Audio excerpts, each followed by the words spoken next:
नमस्कार मेरे प्यारे दोस्तों, कैसे हो आप सब लोग। पैसा तो बनेगा में आप सबका बहुत बहुत स्वागत करता हूँ। ये वीडियो मैंने बनाया है सिर्फ आईआरसीटीसी के लिए। इंडिया का कोई भी फेसबुक ग्रुप देख लो जो स्टॉक मार्केट के साथ एसोसिएट है, कोई भी टेलीग्राम चैनल देख लो, कोई भी व्हाट्सअप ग्रुप देख लो, और 90-95% यूट्यूब चैनल्स देख लो, सभी ने आईआरसीटीसी पे बात कर रहे हैं। ठीक है, मेरा वीडियो थोड़ा अलग होगा, मैं थोड़ी कड़वी बातें भी आपके साथ शेयर करूंगा। सबसे पहले बात करते हैं आईआरसीटीसी का करेक्शन। मैं अभी स्प्लिटिंग की बात नहीं कर रहा हूँ। स्प्लिटिंग क्या होता है कि जब कोई स्टॉक बहुत हाई प्राइस हो जाता है तो उसका मैनेजमेंट डिसाइड करता है कि इसको स्प्लिट करो ताकि उसकी प्राइस कम हो जाए, ताकि लिक्विडिटी ज़्यादा मिले। काफ़ी और भी रीज़न होते हैं, बहुत सिंपल तरीके से स्प्लिटिंग समझा देता हूँ। तो 1:5 के रेशियो में स्प्लिटिंग हुआ है, मतलब आपके पास एक स्टॉक होगा तो आपको 5 और स्टॉक मिल जाएंगे। ठीक है, और उसको आने में भी थोड़े दिन लगते हैं। ठीक है, इंस्टेंटली आपके अकाउंट में वो कुछ दिखेगा नहीं। अब मैंने क्या किया पता है, चुपके से काफ़ी सारे फेसबुक ग्रुप मैंने ज्वाइन कर लिए, चुपके से काफ़ी सारी टेलीग्राम चैनल ज्वाइन कर ली, चुपके से काफ़ी सारी यूट्यूब चैनल्स को भी मैं फॉलो कर रहा हूँ। क्या करने के लिए पता है, मैं देख रहा हूँ कि अपने इंडिया में पिछले 2-3 साल से हो क्या रहा है, और बाय गॉड क्या गेम चल रहा है लोगों का कि जो सिखाने वाले हैं वो और जो सीखने वाले हैं वो, उन दोनों का मतलब एक पता नहीं, वो अलग दुनिया में ये लोग जी रहे हैं। सबसे पहले तो इतनी यूट्यूब चैनल्स आ गई, इतनी मार्केट में इन्वेस्टमेंट की एप्लीकेशन आ गई, इतनी टेलीग्राम चैनल आ गई, फिर भी ये जो अलग अलग ग्रुप में लोग ज्वाइन हो रहे हैं और उनके मैं क्वेश्चन देखता हूँ तो उनको ये नहीं पता होता है कि स्प्लिट हुआ स्टॉक मतलब वो कोई स्टॉक क्रैश नहीं हुआ है। तो वो लोग प्रीवियस प्राइस को ध्यान में रख के अभी प्राइस क्या चल रही है उसके क्वेश्चंस पूछ रहे हैं। ठीक है, तो मतलब, और वो लोग, उनके डिस्कशन से मुझे ऐसा लग रहा है कि वो दुनिया भर के यूट्यूब चैनल्स भी फॉलो करते हैं, फिर भी उनको पता नहीं कि क्या हो रहा है। दूसरा कि स्प्लिट होने के बाद कितने दिन लग सकते हैं कि अकाउंट में स्टॉक आए, जो भी हो, 2 या 3 दिन हो, पर वो उससे भी डर जाते हैं कि अरे मेरा क्या हुआ, मेरा क्या हुआ, मुझे लॉस दिख रहा है। तो सबसे पहले तो एक बात प्रूव हो जाती है ये जो हो रहा है उसकी वजह से, कि ये जो काफ़ी सारे ब्रोकर्स आ गए मार्केट में, काफ़ी सारी एप्लीकेशन आ गई कि अकाउंट ओपन करो, अकाउंट ओपन करो, और काफ़ी सारी वेबसाइट्स बन गई, इसकी वजह से हमारा माइंडसेट तो कोई भी इम्प्रूव नहीं कर सकता।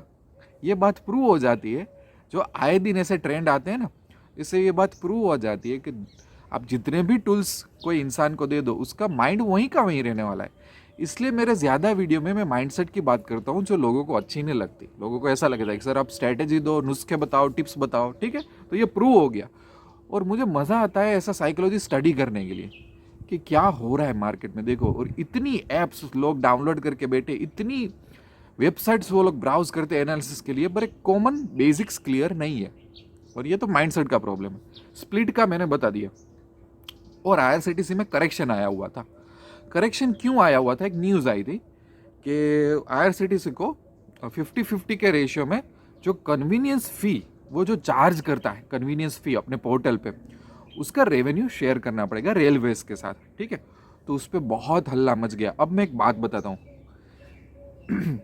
आईआरसीटीसी है ना, आईआरसीटीसी, उसको काफ़ी सारे यूट्यूब चैनल ने बेचा, लिटरली बेचा लोगों को, लिटरली गर्मा गर्म जो फ्रेंच फ्राइज बनाते हैं ना, उस तरीके से बेचा लोगों को। और बेचने का रीज़न क्या था पता है, कि आईआरसीटीसी एक मोनोपोली स्टॉक है।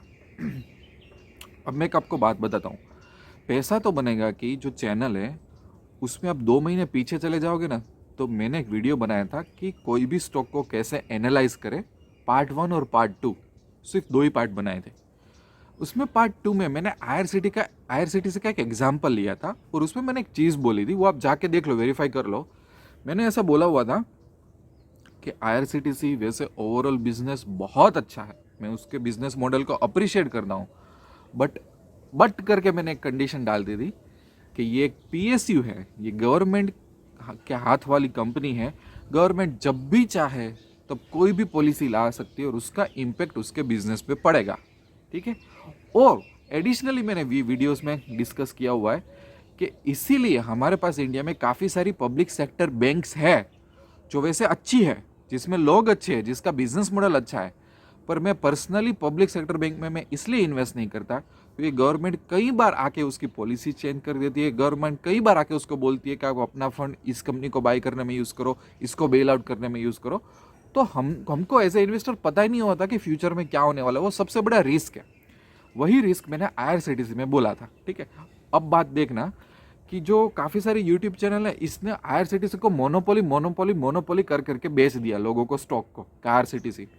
दूसरा, जो काफ़ी सारे लोग हैं, उसने IRCTC रिसेंटली पैसा डालना कब शुरू किया पता है? वो धीरे धीरे कुछ महीनों में ये धीरे धीरे 1800-1700 की लाइन से ऊपर वो जा रहा था और डेली हाई मार रहा था, वीकली हाई मार रहा था। तो उनको पूछे कि IRCTC में क्यों इन्वेस्ट किया, तो उनके पास एक ही रीज़न था कि भाई ये हाई मार रहा है। किसी को कोई पड़ी नहीं थी बिजनेस मॉडल की, और जो लोग बिजनेस मॉडल जानते थे उनको ये भी पड़ी नहीं थी कि ये कल जाके गवर्नमेंट कोई भी पॉलिसी चेंज कर देगी, ठीक है। अब फेसबुक ग्रुप में, व्हाट्सअप में, टेलीग्राम चैनल में और दुनिया भर की यूट्यूब चैनल वालों ने और वीडियोस बना दिए कि IRCTC में क्या हो गया, क्या करेक्शन आ गया, कन्वीनियंस फी का डरने की ज़रूरत नहीं है, ठीक है। देखो मैं एक सिंपल बात बताता हूँ। सबसे पहला मेरा क्वेश्चन ये है कि अगर आपको यही पता नहीं है, एक बेसिक नॉलेज नहीं है आपको कि भाई IRCTC जैसा बिजनेस है जो कि गवर्नमेंट कभी भी आके उसको चेंज कर सकती है, तो आपके पास दो ऑप्शन है, या तो ऐसे बिजनेस में जाओ या तो ऐसे बिजनेस में नहीं जाओ, ठीक है। अब इसमें इतना हो हल्ला करने की क्या ज़रूरत है? एक छोटा सा चेंज आ गया, समझ लो कि आपको पता था, वो रिस्क आपको पता था। मैं तो ये तो नहीं बोल रहा हूँ कि आपको रिस्क पता नहीं था, वैसे 95% लोगों को ये रिस्क पता ही नहीं था, पर चलो मान लेते कि आपको पता था और आपने इन्वेस्ट किया पैसा। तो अब छोटा सा एक चेंज आ गया उसके बिजनेस में, तो इतने वीडियोस बनाने की क्या ज़रूरत है और इतने वीडियोस देखने की क्या ज़रूरत है? उसका एक रीज़न देता हूँ। जैसे मैं इन्फोसिस में इन्वेस्ट करके बैठा हूँ, कि जैसे मैं डीमार्ट में इन्वेस्ट करके बैठा हूँ, कि जैसे मैं रिलायंस में इन्वेस्ट करके बैठा हूँ, कि मैं टाइटन में इन्वेस्ट करके बैठा हूँ। कोई भी बिजनेस जैसे आगे जाएगा तो हर 2-3 महीने में उसको कोई ना कोई चैलेंज आएगी। वो चैलेंज इंटरनली हो सकती है, वो चैलेंज एक्सटर्नली हो सकती है, वो कोई भी चैलेंज हो सकती है। आप छोटी सी एक दुकान भी ओपन करो, एक शॉप ओपन करो, तो उसमें भी चैलेंजेस आती है। तो क्या हर चैलेंज आती है कोई भी बिजनेस को, उसकी हेडलाइन बनाना जरूरी है? हर जो छोटी मोटी चैलेंज आएगी उसका वीडियो बनाना जरूरी है? हर छोटी मोटी जो चैलेंज आएगी उसका वीडियो फॉलो करना क्या जरूरी है? यूट्यूब में पिछले 2-3 साल से क्या हो गया पता है? कि डम्ब नॉलेज, सीरियस नॉलेज नहीं। अगर कोई सीरियस इन्वेस्टर है ना, तो वो बेचारा कुछ कर ही नहीं सकता। आप सोचो कि मैंने मेरी लाइफ के कुछ पैसे कुछ बिजनेस में डाला है, तो मेरा लॉन्ग टर्म व्यू पॉइंट होना चाहिए ना। मैं हर 10 दिन पे चेक करता रहूँ, हर वीक पे चेंज करता रहूँ। और चलो कुछ बिजनेसेस में चैलेंजेस आ भी गई तो क्या है, वो नेचर है कि बिजनेस में चैलेंज आएगी। आपने बिजनेस मॉडल देख के ही आपने इन्वेस्ट किया हुआ है, राइट? आपने आंख बंद करके तो इन्वेस्ट नहीं किया हुआ है। तो वो बिजनेस ओनर को वो चैलेंज सॉल्व करने दो, क्योंकि आपका भरोसा होना चाहिए उसके CEO और मैनेजमेंट पे। आपको एज ए इन्वेस्टर कुछ करने की जरूरत नहीं है, आपको इतना एनालिसिस करने की जरूरत नहीं है। तो आप इन्वेस्टर क्यों बने हो? आप उस कंपनी के एम्प्लॉय हो क्या कि आप अब देखो, कोई भी स्टॉक ऐसा ग्राफ में अप कंटिन्यूसली अप तो नहीं जाएगा, नहीं वो 5 साल अप ही गया। वही तो नेचर है जिंदगी का। लाइफ में अप डाउन आते हैं, तो स्टॉक में भी अप डाउन आएंगे, बिजनेस में भी अप डाउन आएंगे। आपने पैसा किसी को दिया है, उसका काम है कि वो चैलेंज को कैसे वो सॉल्व करे। आपको क्या इतना रिएक्शन देने की जरूरत है कि हर बार, जैसे कि मैं वैसे वीडियोस देखता हूँ, बजाज फाइनेंस 5% क्यों गिर गया, टाटा मोटर्स 5% क्यों बढ़ गया। अब देखो मार्केट में हजारों स्टॉक है, काफ़ी सारे स्टॉक में कोई ना कोई इवेंट होते रहते हैं, कई बार मेजर माइनर करेक्शन होता रहता है। मैं चाहूँ तो मेरे पास एक दिन के ऐसे 100 वीडियो बन सकते हैं कि बजाज फाइनेंस नीचे क्यों गया, टाइटन ऊपर क्यों गया, रिलायंस नीचे क्यों गया, डीमार्ट ऊपर क्यों गया। भाई वो बिजनेस है, कोई ना कोई रीज़न से वो ऊपर जाएगा, कोई ना कोई रीज़न की वजह से वो नीचे आएगा। कोई ना कोई फैक्टर उसको अफेक्ट करता रहता है, और ऐसे ही दुनिया चलती है और ऐसे ही स्टॉक मार्केट चलने वाला है। तो मुझे क्वेश्चन है कि जो लोग ये वीडियो बनाते हैं वो क्यों बनाते हैं? क्या वो लोग खुद सही में इन्वेस्टर और ट्रेडर है, और या तो उनका बस यही एक सुबह शाम बस व्यूज़ इंक्रीज करते रहो और शुगर कोटिंग नॉलेज देते रहो और लोगों के माइंडसेट पे बात ही मत करो। इसीलिए हम क्वेश्चंस पूछना बंद हो गया है, इसके लिए हमारा माइंडसेट बंद हो गया है, ठीक है। और IRCTC का जो ट्रेंड हुआ ना, उसने साबित कर दिया कि मैं हर बार काफ़ी सारे वीडियोस में बोल रहा था कि आप जितना स्ट्रैटेजी, टेक्निकल टिप्स और टेक्निक्स के पीछे भागते हो ना, वो आपको सक्सेस हासिल नहीं करा देती, क्योंकि पैसा बनाने के लिए थोड़ा माइंड को स्ट्रगल करना पड़ता होता है। आपका एक खुद का एक थॉट प्रोसेस होना चाहिए। मैं एक एग्जांपल देता था हर बार कि एक लड़ाई हो रही है, लड़ाई में आपको एकदम बेस्ट वेपन दे के मैं आपको छोड़ दूँ कि ये दुनिया के बेस्ट वेपन है, पर आपको पता ही नहीं कि वेपन को कैसे चलाना है, या तो आपका माइंड है वो उसके लिए बना ही नहीं है, तो आप कैसे जीतोगे उसमें? समझ रहे हो मैं आपको क्या बोल रहा हूँ? तो मुझे क्वेश्चन दोनों लोग से, जो ऐसे वीडियो बनाते हैं और जो लोग ऐसे वीडियोस देखते हैं, चलो अब मैं मान लिया कि IRCTC में ये, और मैं आपको बोलूँ IRCTC का जो ये एग्रीमेंट था ना कन्वीनियंस फीस शेयर करने का, वो कोई नया एग्रीमेंट नहीं है। आप थोड़ा रिसर्च करो, ये एग्रीमेंट गवर्नमेंट के साथ पहले भी था, उसका रेशियो थोड़ा अलग था। टेम्पररी टाइम पे IRCTC को रेवेन्यू में प्रॉब्लम हो रही थी, तो उसको एग्रीमेंट को थोड़ा टेम्पररी पेंडिंग रख दिया कि ठीक है चलो अभी के टाइम पे आपको इतना रेवेन्यू नहीं हो रहा है तो हम इसके एग्रीमेंट को यूज़ नहीं करते। जैसे ही थोड़ा रिज्यूम किया उसने वर्क IRCTC ने, कोरोना नॉर्मल हुआ तो फिर से वो एग्रीमेंट को चालू कर दिया और रेशियो रिवाइज कर दिया। तो काफ़ी लोगों को ये भी पता नहीं कि ये एग्रीमेंट कुछ नया नहीं है कन्वीनियंस फी का, ये पुराना ही है जिसको रिवाइज करके फिर से डाला हुआ है। अब देखो इतना सा मामूली सा चेंज आ गया तो उसमें तो हो हल्ला मच गया दुनिया में। मैं ऐसा सोचता हूँ कि अगर लिटरली ये IRCTC का बिजनेस या तो कोई बिजनेस में लिटरली बहुत बड़ी चेंज आ जाए और वो स्टॉक 30-40% गिर जाए तो लोग क्या करेंगे।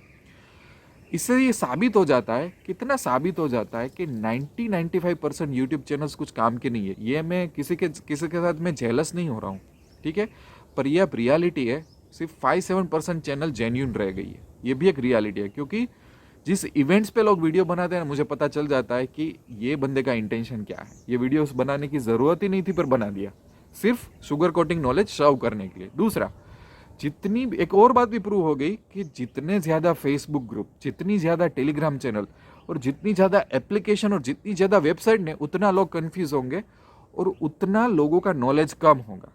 ये एक रूल है, ज़्यादा सॉल्यूशन मतलब कम नॉलेज, ज़्यादा सॉल्यूशन मतलब और ज़्यादा शोर शराबा और कम नॉलेज। मेरी टेलीग्राम चैनल है पैसा तो बनेगा, उसमें मैं रेयरली पोस्ट करता हूँ। जब मुझे लगता है ये कोई चीज़ बहुत बहुत इंपॉर्टेंट होता है तो काफ़ी लोगों को अच्छा नहीं लगता।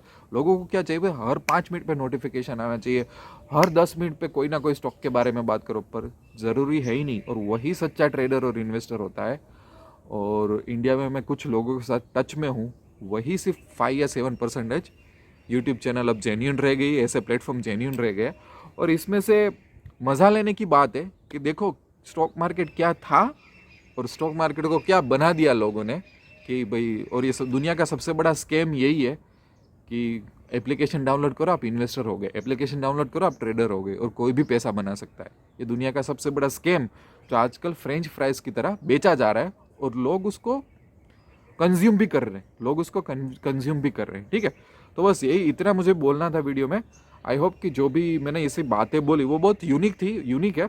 कोई भी इस तरह से बात नहीं करता, मैं कई बार बहुत स्ट्रेट फॉरवर्ड और कड़वी बात कर देता हूँ, बट मेरी बातों में कहीं ना कहीं सच्चाई होती है जो आपको आगे लेके जाएगी कहीं ना कहीं। तो इसको फॉलो करना हो तो आप कर सकते हो, otherwise it's totally up to you.